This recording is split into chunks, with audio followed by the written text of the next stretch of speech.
सपा अध्यक्ष और उत्तर प्रदेश के पूर्व मुख्यमंत्री अखिलेश यादव फिरोजाबाद के टूंडला पहुंचे, जहां वे वरिष्ठ आईएएस संतोष यादव के पिता बीआर यादव के निधन के उपरांत चिरोधार्य संस्कार में शामिल हुए। उसके बाद उन्होंने एक प्रेस वार्ता की, जिसमें अखिलेश यादव ने चुनाव आयोग, भाजपा और जिला प्रशासन पर गंभीर आरोप लगाए। उन्होंने कहा कि धर्म और अधर्म की लड़ाई चलती रहेगी।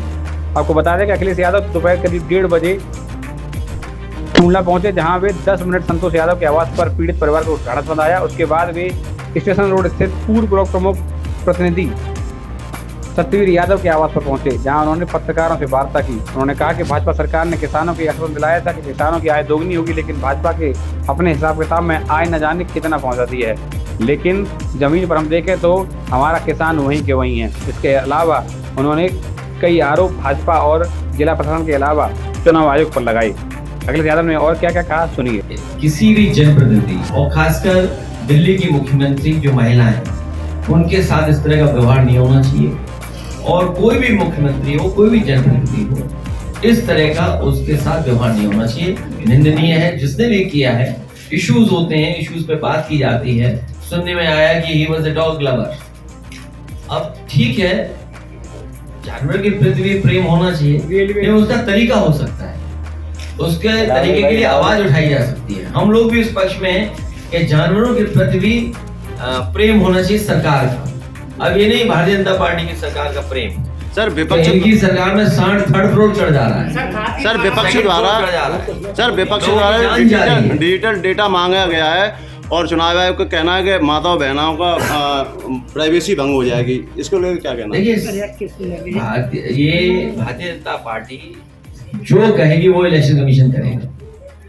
उन्हें डर है कि बाई इलेक्शन में जिस तरीके से पुलिस ने प्राइवेट ड्रेस में वोट डाला है, वो जानकारी जनता को मिल जाएगी। वो आइडेंटिफाई हो जाएंगे लोग कि वोट किसने डाला। सर इसलिए रिकॉर्डिंग नहीं मिल रही। सर और आपने तो पंजाब और चंडीगढ़ का चुनाव देखा होगा, कैमरे से तो पकड़े गए थे। सर यूपी में मजार और मंदिर की बात चलती है, राजनीति गड़बड़ा रही है। इस बार ये जो हमारे समाज की एकता है, जो ताना बाना है समाज का हमारा, और हम सदियों से साथ रहे हैं, कोई आज के नहीं हम लोग एक साथ रहने वाले। इस बार भारतीय जनता पार्टी का पता नहीं लगेगा, क्योंकि भारतीय जनता पार्टी खाद नहीं दे पाई। बताओ, खाद के लिए लाइन में लगे लोग। कभी नोटबंदी के लिए लगे थे, जीएसटी के लिए व्यापारियों को लगा दिया, वो व्यापारियों को कंप्यूटर पे लगाते हैं लाइन में, वो दिन भर अपना फॉर्म भरते रहते हैं। सर 2027 जारी होने वाला है कि प्रधानमंत्री, मुख्यमंत्री या कोई मंत्री हो, उसकी 30 दिन में गिरफ्तारी का। वो इसलिए कर रहे हैं जब तानाशाह लोग घबराते हैं लोकतंत्र में। दुनिया के तानाशाहों को पता कर लो आप। दुनिया के तानाशाह जो हुए हैं, उन्होंने अपनी कुर्सी, अपना रुतबा बचाने के लिए इस तरह के फैसले लिए, और फैसले लेने के बाद भी, चाहे वो जर्मनी का रहा हो तानाशाह, इटली का तानाशाह रहा हो, रशिया का तानाशाह रहा हो, वो अपनी कुर्सी नहीं बचा पाए। सर 2027 में समाजवादी पार्टी की रणनीति क्या होगी? कुछ लोग आपके पास पहले आपका वोट चुराएंगे, फिर राशन कार्ड चुराएंगे, उसके बाद घर और जमीन चुराएंगे। हालांकि बीजेपी की सरकार में डकैती कई तरह की हो रही है, चोरी के ऊपर भी चोरी हो रही है, जमीन की भी है और अधिकारों की भी है। अब अधिकारी नहीं आप पे बचेगा। हमारे प्रेस के साथी भी जानते होंगे कि चौथा स्तंभ में अगर सच दिखा दें तो SOFIR कर देता। तो ये जो गिरावट हुई है, या जो तानाशाही रवैया है, या हम जगह जगह देखते हैं, उसका कोई भी नाम दे सकते हैं, चोरी नाम दे दें, तानाशाही नाम दे दें, अनकॉन्स्टिट्यूशनल एक्टिविटीज नाम दे दें, तो ये भारतीय जनता पार्टी के व्यवहार में आ गया है। सर 2027 में क्या रणनीति होगी समाजवादी पार्टी की? टिप्पणी की, आपका क्या कहना है? पूरा देश दे दो, सबको बांट दो। सर 2027 में क्या रणनीति होगी समाजवादी पार्टी? देश की जनता ये देख रही है, भारतीय जनता पार्टी को हटा दी।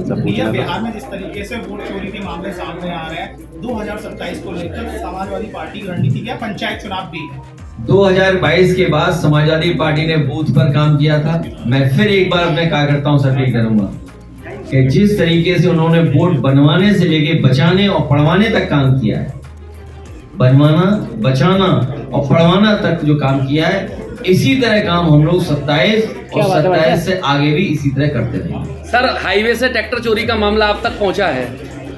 कई 100 ट्रैक्टर चोरी हो चुके हैं। बच के रखना है। बीजेपी की सरकार है, आपकी जेब ना काट ले कोई। इस सरकार में चोरी बढ़ी है और ट्रैक्टर इतनी बड़ी चीज चली जा रही है, बताओ, सरकार को पता ही नहीं है। सैकड़ों, कई सौ आपके जिले में, बगल के जिले में, और सुना है कुछ पकड़े भी गए हैं। लेकिन इतना बड़ा गैंग कैसे काम कर रहा है कि ट्रैक्टर तक चोरी हो जा रहा है? ये तो सोचने की बात है। इसका मतलब पुलिस चोरों को पकड़ने के अलावा और सब काम कर रही होगी। सर, धर्म युद्ध का पोस्टर आपका और राहुल गांधी का लखनऊ में लगा है, क्या संदेश देना चाहेंगे? 27 में साथ आ रहे हैं क्या? धर्म की लड़ाई हमेशा चलती रही है। धर्म और अधर्म, न्याय अन्याय का हमेशा एक तरह से संघर्ष चलता रहा है। हम तो इतना ही जानते हैं कि भगवान श्री कृष्ण जब इस धरती को छोड़े उसी दिन से कलयुग है। तो धर्म का लड़ाई तो हमेशा चलती ही रही। तो इसमें कृष्ण और सारथी कौन बनेगा? अखिलेश यादव कृष्ण और सारथी? अब इतना धर्म हमने नहीं पढ़ा। हम लोग राजनीति करने वाले लोग हैं, वो हिसाब किताब हम लोग बैठ के कर लेंगे। क्या सर अंदेशा है 2027 में यूपी में भी वोट चोरी होगी?